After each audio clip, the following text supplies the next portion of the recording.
关注人工智能的朋友们，大家好，我是键盘上的上党键。我们之前在聊人工智能的3个阶段的时候，那么最后的一个阶段就是人工智能获得了意识之后的这个阶段。这个阶段呢，在前面介绍的时候被直接跳过去了。我们说是在之后的视频里面会做独立的讨论。可是，一转眼好几期视频，几个月就过去了，你怎么还不聊呢？对，不好意思啊，是的，那么我们今后3集就会来讨论这个问题，我们就会上这盘究极硬菜。那么，人工智能是如何获得意识的呢？那么我们今天这集里面就会先讨论意识的基本概念和理论基础。对了，要不要重新我们再讲一下这个人工智能的3个阶段呢？不用了，大家都很熟悉了，我来说就行。好，第一阶段是现状啊，然后一直到27年、28年通用人工智能的出现。第二阶段是27、28年一直到2040年、2050年人工智能产生意识的这一段时间。第3个阶段是人工智能有了意识之后非常好，完全正确。多谢你帮大家又温习了一遍啊。好，那我们现在就讨论人工智能，如何能获得意识。当然，第一步的话，首先我们要和观众朋友们拉齐一下，什么是意识？当我们讲意识这个词的时候，我们是指什么东西？那么这样呢，我们才能更好的去讲之后的故事。中文里面意识这个词对应的是英文的 consciousness。这个词呢，即使从学术上来讲，也是很难去达成一致的定义的，因为意识本身这个东西实际上是一个非常主观的概念。就好比惠子问庄子：“子非鱼，安知鱼之乐？”庄子就回答：“子非吾，安知吾不知鱼之乐？”所以吧，意识这个领域呢，其实离科学蛮远的，离神学比较近。其实老实话讲，它离玄学也比较近，但是玄学这个东西吧，我们就不在这个视频里面来讲了。那么首先我们去看看维基百科是怎么来定义意识的。那么在意识的这个词条里面，维基百科就开篇宗义，一上来就做了一个最简单、最通俗的解释。那么这个解释就是，意识是个体对其内部和外部存在的感知或认知。那么这句话里面指的内部和外部，实质上是相对个体而言的。就比如说主播或者观众您就是一个个体。那么这个个体，当我们意识到自己的这个个体的时候，这个个体实质上是一个不可分割的整体。就如同哲学家山姆·哈里斯，他曾经说过，从经验来说，你就是一个人，他的意识就是你，并不是一堆由细胞、器官、原子组成的身体，你就是意识，就是说你能够意识到自己是我，或者你能认识到自己是你，你就是你的意识，或者你就是意识不断变化的内容。就是说当我认识到自己的时候，这个认识实际上是在不断的变化的，这样子的时候，实质上才认识到了我或者你。更直白的来说的话，就是我们不需要知道自己有没有心、肝、肺，也不需要知道自己是由细胞组成的，我们就可以知道我自己就是我自己，别人就是别人。那这个呢，实际上是意识一个最基本的特征，就是它会把个体去认为是一个整体，而不是一个由各种器官啊、细胞组成的分裂的一个东西。那么这个我们在讲意识基本概念的时候，我们还会再说到这一块东西。不过这个东西听上去好像像个废话，对不对？我认识到了我就是我，对不对？不过主播之前也说过了，恰恰是那些我们最习以为常、最普通的事情，却是这个宇宙中最伟大、最深奥的难解之谜。恰如千百年来数十亿人每天都会说无数遍的一个词，那就是我。这一个词特别简单，被重复无数多次，但是这里面的哲学味道可就深奥了去了。显然对意识的这个最简单的、最通俗的理解，就是无论你是在哲学上、神学上、心理学上、精神学上，甚至是语言学上，都是非常不严谨的，而且是充满歧义的。不过呢，我们这么简单解释一下，实质上对我们每一个有意识的人类而言，基本上解释到这个程度，大家也就可以接受了。大家可以回想一下啊，我们现在是不是说意识的时候，比这个视频刚开始的时候，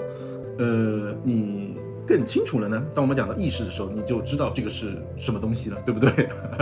所以意识就是个体对其内部和外部存在的感知或认识，就是我知道我是存在的，别人也是存在的，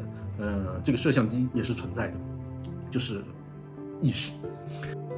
不过即便如此，为了方便我们以后的讲故事，那么还需要再介绍2个概念。那么一个呢叫现象意识 （phenomenal consciousness）， 那么另外一个呢叫取用意识 （access consciousness）。现象意识呢是指一种纯粹的经验，也就是我们感受到的颜色，我们感受到运动、声音、味道、情绪、感觉等等，是从外部获得的一种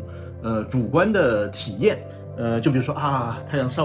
晒进来的时候照在身上我们感觉暖洋洋的，这个就是现象意识。另外一个就是取用意识 （access consciousness）。是一种我们在推理、总结、汇报、行为控制的时候，在大脑里面提取过往经验和过往信息的一种意识、一种能力。比如说我们早上，比如说我们正在回想，早上的时候我和女朋友吵架，或者和男朋友吵架，谁该做早饭的事情？突然想起来，其实昨天晚上我加班到很晚了，我很晚才回家，睡觉也很晚，所以不太适合早上起来，早起来做早餐呢。所以得出结论，下次如果再为早餐的事情吵架的话，那我一定能够吵赢。这个就属于取用意识了。大家呢，反正了解一下这2个概念就行。那么之后在讲意识的基本模型和理论的时候，还会用到它们。接着第2步，要知道人工智能是如何获得意识的，那我们就必须知道意识是如何产生的。在这一方面吧，虽然人类不能算是一无所知吧，基本上也是知之不多的，那么肯定是没有所谓的正确答案的。但是呢，话又说回来，又转折了一些理论的话还和猜想，那么还是可以给我们提供不少的一些思路的。那么下面我们就来介绍一下6个意识相关的理论模型。首先让我们就来看一个比较简单的模型，叫做树突整合理论。那么首先这个理论呢，它是来自对人类麻醉状态的一个观察和研究。那么做过手术的朋友都知道，一针麻醉剂蹦打到你的体内，你就很快就昏睡过去了。在你醒来之前，你都不知道这个期间你自己发生了什么事情，也不知道这个世界发生了什么事情，也就是说你的意识丧失了。那麻醉剂是如何让人丧失意识的呢？通过研究表明，受到麻醉剂影响的细胞叫做 L5 锥体神经元，它是链接大脑皮层之间以及大脑皮层和丘脑之间的一种神经细胞。大脑皮层呢，顾名思义就是大脑这个是脑壳，那里面的大脑最表皮的一层。那么大脑皮层呢，主要负责比如说视觉啦、听觉啦、触觉相关的一些信息的处理工作。那么以及更抽象的，比如说更高级的，比如说抽象推理相关的一些工作。当然了，大脑皮层还能协调运动。丘脑呢主要是丘脑，我们来看画面，它实际上是在大脑的下面和中间。那么它是一个信息中继站，那么所有的感觉呢，实际上都会所有的感觉到的外部的信息呢，都会在丘脑进行一个整合。而麻醉剂的作用就是阻断了信息在 L5 锥体神经元内的传递。那么也就是说，麻醉以后，人的丘脑就无法获得从大脑皮层初步处理过的一些图像啦、音频啦、感觉信息，那么丘脑就没办法获得这些信息了。同时，在丘脑中整合完毕的一些信息，也就没办法传递给大脑皮层做进一步的抽象和推理的工作。这个时候，人类就丧失了意识。那么问题来了，意识存在于 L5 锥体神经元的树突之间吗？那么第2个我们要介绍的意识模型的话，叫做循环处理理论。循环处理理论呢，是神经科学家通过研究人对视觉的一个感知而提出来的一个意识理论。那么他们认为呢，意识出现在神经网络的循环和反馈的过程之中。大脑处理整个视觉信息的时候呢，总共分成4个阶段。我们来看这是哪4个阶段啊？那么第一个阶段就是涉及到大脑的局部的一个神经网络，而且信息呢是一步一步的往前处理下去的。就比如说我们以打网球为例，当眼睛看到一个网球的画面之后，大脑呢就会把这个画面中的一些轮廓勾出来，那么识别所有的物体，那么这个是网球，这个是网球拍，整体的是一个网球场啊，你的对手在那里，以及这个画面中哪些物体在动啊，这些信息。那么这些信息呢，在大脑的一个局部处理，而这个局部的处理的话，它是前馈的。那么什么叫前馈呢？就是说它整个信息的处理实际上像水流一样，那么它是从上游一直往下游不断的向前流淌下去的。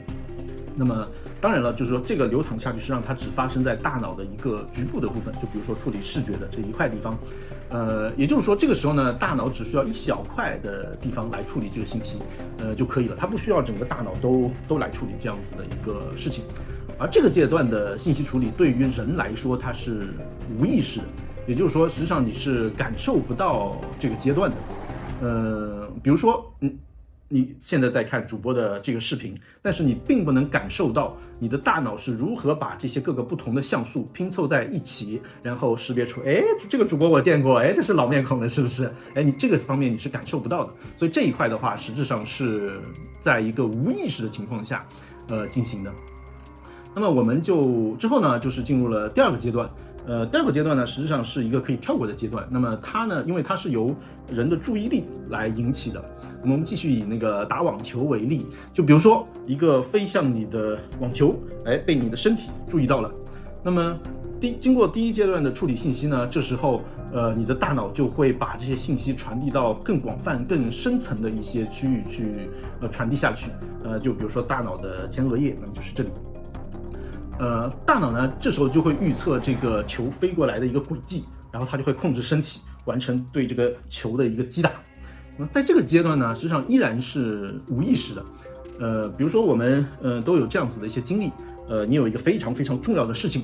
比如说你明天有一个报告，或者说你担心和女朋友分手啊，你脑子里一直都在想这件事情，导致了呢你和你朋友打网球的时候呢特别的心不在焉。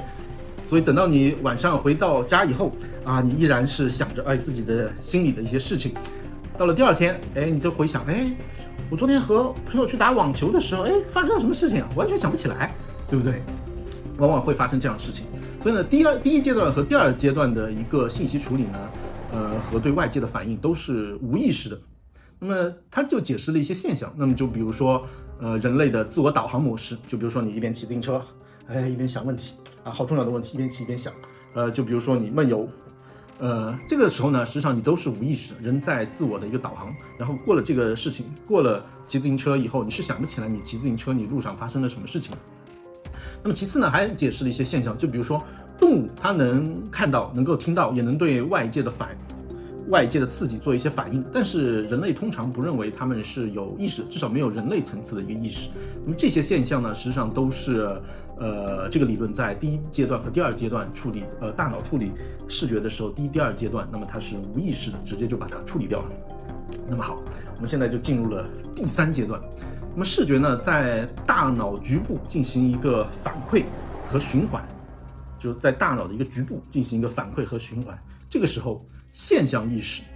就会出现。还记得我们之前说的现象意识吗？ Phenomenal consciousness。那么我们继续用打网球这个来做例子啊。这个时候呢，在这个阶段，你就可以意识到自己是在打球，然后你就能够意识到球被对手打了以后，咻朝自己飞过来，然后自己啪，然后也就接了一下球，然后这个时候呢，你就可以意识到自己在接球。之后呢是第四个阶段，那么第四个阶段也是可以跳过的，那么它也是由注意力引发的。比如说你打球的时候，全神贯注，全力以赴，一心要赢得这场比赛。那么这个时候，你大脑对整个信息的处理就会进入一个更加深层的状态，而且整个大脑的能力都会被调用起来，也就是说，它就进入了一个全局的状态。这时候，球速、球的方向、你的位置、球的速度、对手的速度，以及你球拍的位置等等的这些信息，那么都会在你的大脑之中反复的广播，然后循环的处理。然后以往的经验，就比如说之前你打网球的经验，你之前看过的如何怎样打网球是可以赢的一些书，这些经验都会被调用起来，然后这时候你的大脑就会预测球的方向，你自己的反应的一些速度，然后这些信息呢都会被整合起来，形成一个最佳的击球策略和最佳的如何赢得比赛的策略。在这个阶段，你是可以感受到自己在想办法赢球，也就是我们前面所说的取用意识就出现了。那么我们简单总结一下循环处理理论啊，就是说信息的简单的前馈处理就像流水一样，从上往下流过来，简单的信息的前馈处理是无法形成意识的，它是没有意识的，它是在无意识下进行的，而意识的形成需要反复的对这些信息加工，然后进行循环和整合，那么这个时候意识就出现了。第三个理论，让我们来看看全局神经工作空间理论啊，听上去很长，但是其实很简单。那么这个理论呢，认为大脑在处理各种的感知啦，比如说视觉、听觉、触觉的时候，都只用了大脑的一个专门的区域。那么这个时候呢，对这些感知的处理是无意识的，也就是作为一个人，你是没有办法感知到自己在看主播的这个视频或者音频的时候，是怎么把这个像素啊或者这个音频的这个波去组合成一个有意义的事情。这一段的处理，事实上你是感觉不到的。这个呢，实际上跟我们直觉也是非常符合的。那么，只有当人把自己的注意力集中在某件事情的时候，然后试图去解决某个问题的时候，那么就比如说之前说的那个例子，哎呀，回忆起来早上和女朋友吵架的时候，哎呀，下次我怎么才能赢啊？这个时候大脑就会进入一个全局的状态，然后整个大脑的所有的部分，那么都会被调动起来，然后各个子模块都会连接起来，那么它会组成一个叫做工作空间，然后专门来处理这件事情，就是来处理你怎么赢得和女朋友的争吵这件事情。那么这个时候呢，凡是和这个事情相关的一些信息只要在大脑里呢，都会被调用，那么这个都会被调用到这个工作空间里面来。这个时候呢，你比如说你突然想起来，哎呀，昨天晚上我工作很晚啊，很晚才回家，睡得很晚，其实不适合早点起来做早餐嘛，对不对？而这个时候，实际上你是可以意识到自己在做相关的思考和推理的。所以说呢，全局神经工作空间理论，认为整个大脑只有进入了一个全局的工作空间状态，这时候取用意识才会出现。那么换句话说，就可以理解为意识，或者说至少是取用意识，那么只有在信息的整合过程中，那么它才会出现。第四个神经理论，我们来介绍一下神经表征主义。神经表征主义认为，我们那么或者说是大脑，并不是简单的从外界获取信息，也不是简单的从外部获取知识，而是说我们或者说是大脑对外部的一个世界进行了一个建模，而建模之后，通过个体与外部世界的交互过程中，那么就比如说走路啦、打球啦、说话啦，或者考试啊等等，这种都是与外部的进行交互。然后在这个交互过程中，大脑会去应用这些模型，然后把这个模型呢与真实世界不相符的地方的一些错误反馈回大脑，然后再进一步的去修正这些模型。那么这个是大脑的一个工作的原理。在这个建模、交互和修正的一个反复的过程中，逐渐就可以出现意识。那我们举个例子，比如说颜色，这个概念实际上是人类大脑里面创造出来的。那么真实世界中实际上是没有颜色的，那它只有不同的波长的电磁波。那比如说绿色，它是一个波段；那么红色，那么它是另一个波段。而颜色就是大脑对外部世界电磁波的一种模型。通过这个颜色的模型呢，能够让我们更好的与外界交互，做出正确的判断，产生正确的行为，以达到我们的目的。我们有了颜色，就可以我们看见了光，有了颜色就可以看到网球，可以看到网球拍，可以看到网球场，能够完成击打网球，这件事情，也就可以去计划如何赢球了。不过这里面呢，实际上有一个问题，那就是为什么有些建模是在无意识的情况下实现的，而有些却能产生意识呢？神经表征主义的回答是，意识产生于个体与环境的交互的时候，对各种大脑中已经有的一些子模型的一些整合，或者说是分类区分，以及对这个自己个体有目的的行为的计划和预测。当大脑做这些事情的时候，意识就会出现了。这个实质上和前面2个理论是有一些微妙相似之处的，对不对？另外，大家有没有注意到，这里面实际上隐含了一个观点，那就是无论是对环境的，或者说是对感知的一个建模，还是产生意识时对自己的一个子模型的整合、分类或者区别，以及对自己目的的为达到这个目的的行为的一些预测，那这所有的这些东西，它都必须是在与环境的交互中进行的。也就是说，意识只能在与环境的交互中才有可能出现。第5个我们要介绍的是整合信息论，Integrated Information Theory， 叫做 IIT。那么这个理论呢，实际上在 AI 圈非常的火爆啊。不过呢，大多数都是对它持嘲讽的一个态度。这个理论里面有好多概念是满天飞，基本上不知道他在说什么。但似乎呢好像有点道理。那么最顶上呢可以看到它的官网，那么有兴趣的朋友们可以自己去看一下。信息整合理论呢，它是将意识的一些属性特性去把它提炼整理出来，然后通过这些属性和特性去判断某一个系统它是不是有意识。那么这里面的话，它就是总结了意识的特性或者属性的2个最重要的属性。那么第一个呢就是整体性。那么意识是一个整体，它是不可分割的。就比如说你意识到，你在看主播的这个视频，你看主播这个视频是一个整体，你不会纠结于在这个视频里面每一帧或者每一个像素点它是什么样子的，而你意识到的是你在看视频这件事情，那么它是一个整体。那么第2个特性就是意识，它实际上在每时每刻它都有新的信息输入，每时每刻你的意识体验都是不一样的，那么从而呢，它就形成了一个意识流，它是在不断，意识是在的内容，它是在不断变化的。那么这就是为什么，就是随着这个主播的这个视频进度条嘟嘟嘟嘟嘟往前走，你就知道主播说什么了，对不对？如果意识是静态的，你就看不懂这个视频了。那么同时呢，这个理论呢，他们还发明了一个多多少少可以度量意识大小的值，那么叫做 phi。那么这个的话，实际上就有点奇怪了。那么也是很多人嘲讽这个理论的一个地方。那么如果意识有大有小的话，那实际上一根红萝卜，那它也可以和外界交换信息，对不对？交换物质，那它也需要呼吸，那么它是根嘛，对不对？胡萝卜是根，它也可以从土壤里面吸取营养。所以说红萝卜也是有意识呢。这个好像就有点反人类的直觉了，对不对？所以一般呢，大家都会认为只有人类才是真正有意识的。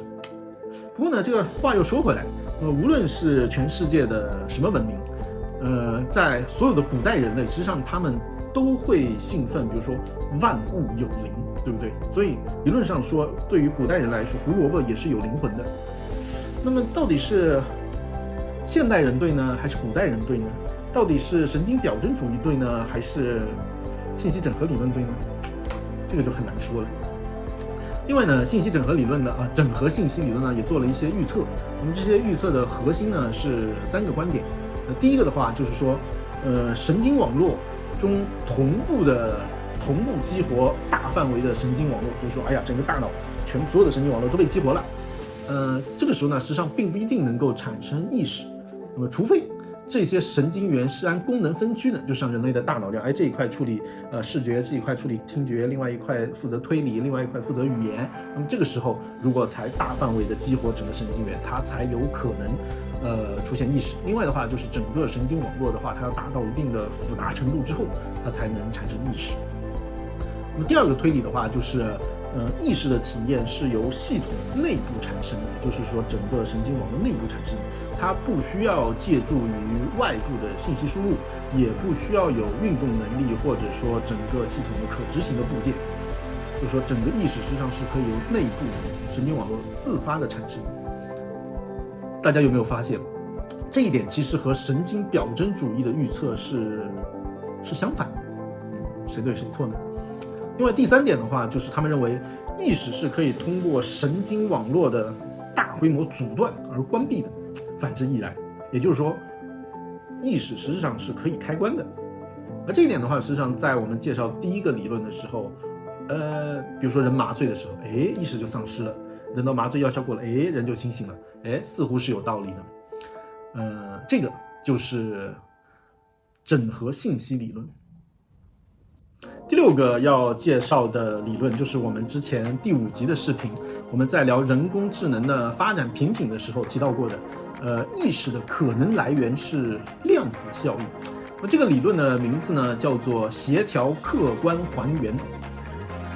（Orchestrated Objective Reduction）。它是由大名鼎鼎的老爷子罗杰·彭罗斯 （Roger Penrose） 提出来的。核心的概念就是意识是不可以由数学来表达的，而且已知的物理世界不可由数学表达的过程，就是微观世界里面波函数坍塌的过程。那我们之前说过，就是一个微观粒子，那么它呢实质上是弥漫在整个宇宙之中，就一直到宇宙的边缘，就是这一个粒子，也就是场。它呢这个场呢它是可以由一个波函数来描述的。一直到突然你瞟了它一眼，就说你观察它了，这个粒子的位置砰，突然就确定了它就在这里了。那么在这个突然砰出现的确定的过程，那么我们科学家也不是我们，就称之为波函数的坍塌。客观还原理论认为呢，就是神经细胞树突处的微管里的粒子的波函数的坍塌是人类意识，特别是自由意识的根源。虽然这个理论呢在神经科学里面呢争议特别的大，而且非常的难以验证，但是呢我们不知道我们不知道的东西，对不对？也许彭老爷子他就是洞察了我们这些凡夫俗子不了解的宇宙奥秘呢。况且在细胞内，从电子、质子、原子、分子层面之间的相互作用，化学反应那是非常复杂的，而且是确确实实、实实在在、随时随地的都在进行着的。谁又能100%的说意识的产生和量子效应肯定没有关系呢？以上就是有关意识的6大理论和模型，大家是不是意犹未尽呢？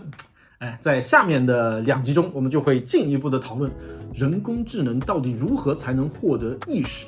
以及人工智能获得意识之后，人类社会会产生什么样的变化。最后再次感谢您的观看，还麻烦您高抬贵手点赞关注，欢迎在评论区留言。那么我们下期再会。